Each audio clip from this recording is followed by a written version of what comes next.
Welcome back to the Deep Dive. We're wrapping things up today, taking our final look at this really fascinating set of sources you brought on, well, on friendship and its role throughout our lives. Yeah, it's been quite a journey through them. It has. And today we're aiming to kind of crystallize the main takeaways, how these connections change, how we keep them going, especially as we get older. Exactly. It's striking how all these different sources, they really converge on just how fundamental friendship is. Right from childhood onwards, it shapes so much.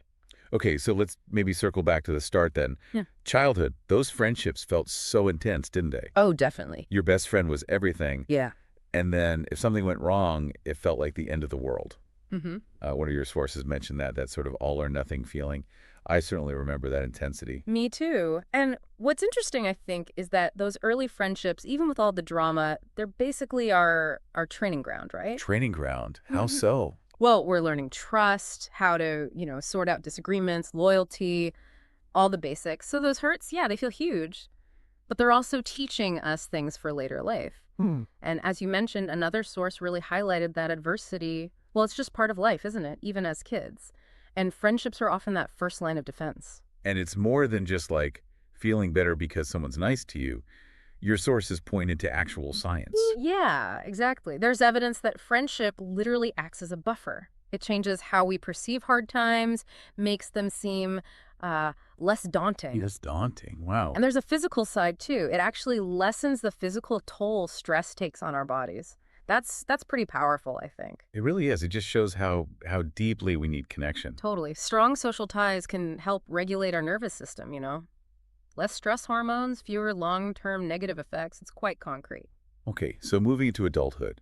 Yeah. Your sources brought up the Harvard study quite a bit. An incredible look at lives over, what, decades? Yeah, spanning huge historical events, too. Right. And it was striking that guys who'd been through, like, World War II combat, they often said their hardest times were actually later. Civilian life stuff, divorces, accidents, losing people. It really puts things in perspective, doesn't it? It does. And one thing that really came through from that Harvard study, particularly among the men later in life, was this sense of regret. Regret about what? About friendships fading away. They often talked about being self-reliant, needing to handle things themselves. Stiff upper lip kind of thing. Sort of, but underneath, it seemed like there was this longing for the connections they said they didn't need. It makes you wonder. Yeah, is that self-sufficiency thing, especially for men, is it like baked in? Or is it more cultural? Did the sources touch on that? They did, yeah. They really challenged that idea that men are just naturally less into close, intimate friendships. The argument is more that cultural norms, expectations, they play a huge part. Like, the sources mention different dynamics you might see in LGBTQ plus communities, for example, and maybe hints of things changing with younger generations of men, too. That makes sense. It was interesting, wasn't it, that other research you had looking at teenage boys? Oh, yeah. It showed they actually really valued intimacy in their friendships, sharing secrets, emotional support, all that stuff. Absolutely. Which kind of flies in the face of the old stereotypes. Right. It suggests the capacity for that deep connection is there early on. But then, maybe as they get older, societal pressures about, being a man kick in. And they learn to clam up. Kind of. It's like the culture discourages something that's actually pretty natural. We learn to build walls, maybe. Yeah, seems like it. Okay, shifting gears a bit. That story about Louise Gregory from the Harvard study really stuck with me. Ah, yes. Her long connection with the participants. Even though she wasn't, like, seeing them all the time, her consistent care, just reaching out personally, it clearly meant a lot. Oh. It shows how even those less frequent, maybe seemingly smaller connections can have real weight over the years. It's a great example of the power of what researchers sometimes call weak ties.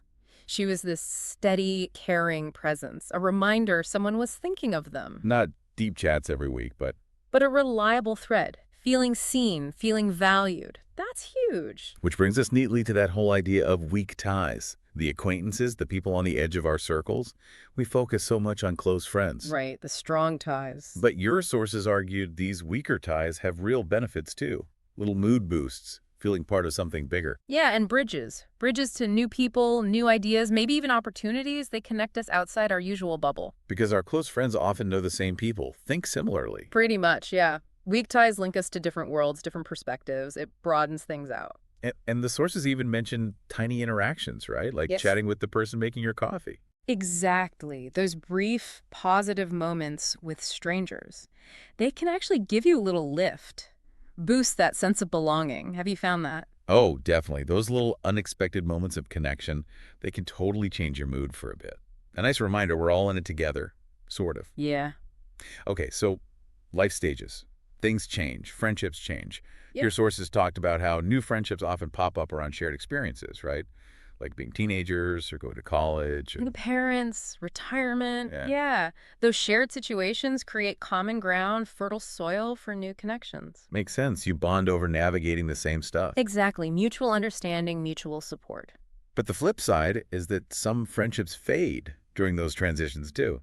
The sources mentioned, like single friends feeling left out when others pair off. Or losing those work friendships after you retire. It happens. Yeah. Ah. And the Harvard study seemed to really stress being proactive about it. Mm-hmm. Like you have to work at keeping connections, especially when life changes things up. That's the key takeaway, I think. It's not passive.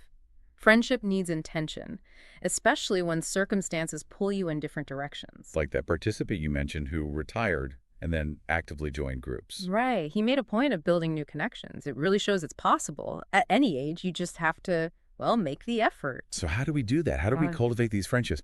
One source made a great point. It's not about the number of friends. No, it's the quality. The quality and that reciprocity, the give and take. Does that feel right to you, thinking about your own friendships? Is there that balance? Oh, absolutely. Reciprocity is crucial. It's not just having someone there for you, but being there for them, too. That back and forth, that's what builds trust and deepens the bond.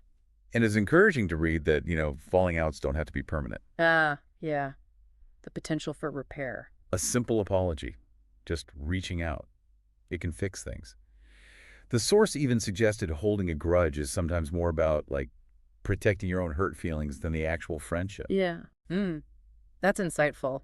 Being willing to mend fences, acknowledge your part. That's vital. Relationships hit bumps, right? The ability to repair is what keeps them strong. And one last point on nurturing them. The sources kind of nudged us to look beyond just the usual routine with friends. How so? Like, are we getting what we need? Is there something new we could do together? Just being a bit more intentional, maybe? Yeah, that intentionality can really breathe new life into things, trying something different, having deeper talks, or even just carving out dedicated time. It adds layers. Okay, let's talk about a feeling I suspect a lot of people have. Okay. The feeling that it's maybe too late. Too late to change your social situation. Some Harvard folks felt that way. They did, yeah, that sense of being kind of stuck socially. But then there was that amazing story, Andrew Deering. Oh, Andrew's story is fantastic. Yeah, after years of significant isolation. He finds real connection, real happiness later in life by joining a health club, of all things. Exactly. It's such a powerful counter-narrative to that too late feeling. He took the initiative, found common ground through an activity, and built a whole new social life. It just shows. It's possible. You just have to take a step. Any step, however small, it really underscores that potential for positive change, no matter your age or history. It's incredibly hopeful. Yeah. And it kind of brings us to the big takeaway message from all these sources, doesn't it? Which It is... really is never too late. I mean, the Harvard study itself, just by asking questions, got some participants thinking and making changes. That's right, the power of reflection. Maybe just listening to this might spark something for people. Maybe so. Ultimately, the consistent message isn't about money or fame or achievement, is it? No. It all comes back to relationships. Yeah, the quality of them. Learning to love, letting yourself be loved, growing, supporting each other. That seems to be the core of a good life, according to this research. Positive connections are always possible. Wow. Well, the insights from all your sources, they really do paint a compelling and actually quite hopeful picture of just how important friendship is right through life. They really do. We hope this deep dive has given everyone listening some valuable stuff to think about, maybe some new ways to look at the connections in their own lives. Yeah, maybe think about one person who means a lot. And perhaps now's a good time to reach out. Couldn't hurt. Thank you so much for bringing all these fascinating sources to the table. Really enjoyed digging into them. My pleasure. Always great to discuss this stuff. Looking forward to our next deep dive together.